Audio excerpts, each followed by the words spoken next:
Good morning, everyone. Tuesday, 24th of August with Ainsley News. Tuesday, and we always talk crypto on Tuesdays. So today we're talking about this crypto market and how it's just broken key resistance levels. The Bitcoin market has experienced yet another strong week with prices rallying from the weekly low of 4,998 US to a new multi-month high of 50,500.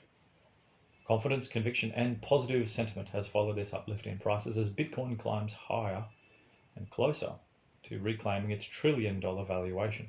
The price move follows a sustained overall market recovery over the past few weeks after Bitcoin plunged to just below 30,000 US dollars in July. The surge in prices came due to two significant developments for Bitcoin over the past week. PayPal has launched a cryptocurrency service in the United Kingdom. The announcement came yesterday after PayPal announced that users can buy, sell, or hold digital currencies, and it will be the company's first international expansion outside of the US. Another major announcement came from cryptocurrency exchange platform Coinbase, and they said that the company will buy crypto worth US $500 million on its balance sheet, as well as allocating 10% of the exchange's quarterly net income into various crypto assets. Also, crypto funds saw $21 million of net inflows last week as digital asset markets rallied, purchasing the total assets under management to 57.3 billion, the highest since May, a new report shows. The data reflected a reversal after 6 consecutive weeks of outflows. Is this chart here showing weekly crypto asset flows? This one's in $1 million.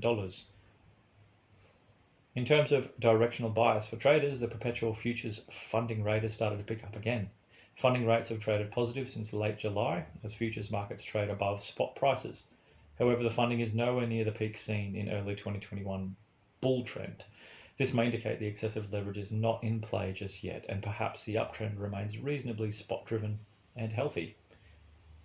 Another chart here from Glassnode.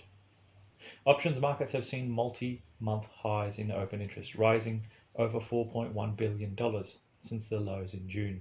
The current level of $8 billion in open contracts is similar to levels seen during the May sell-off and in Jan-Feb 2021.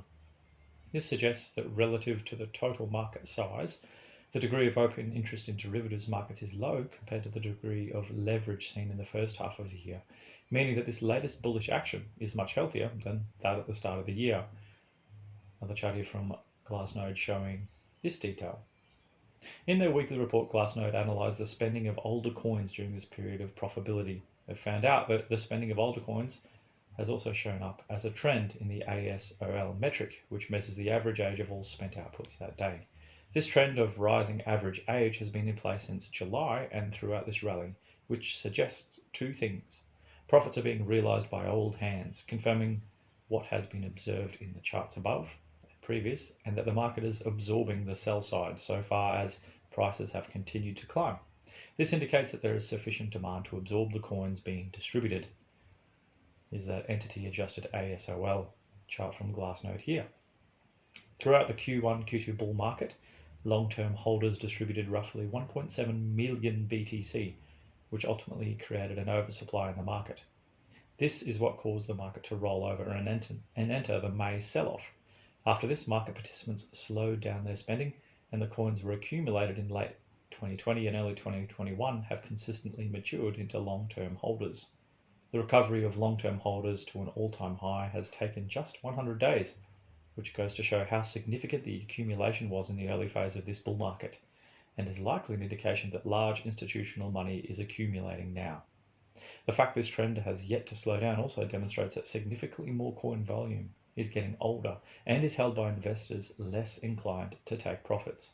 This adds further weight to the argument that the old hand spending observed this week is likely of low coin volume and strategic de-risking rather than a loss of conviction and a mass exit. Another chart here from Glassnode showing the total supply held by long-term holders.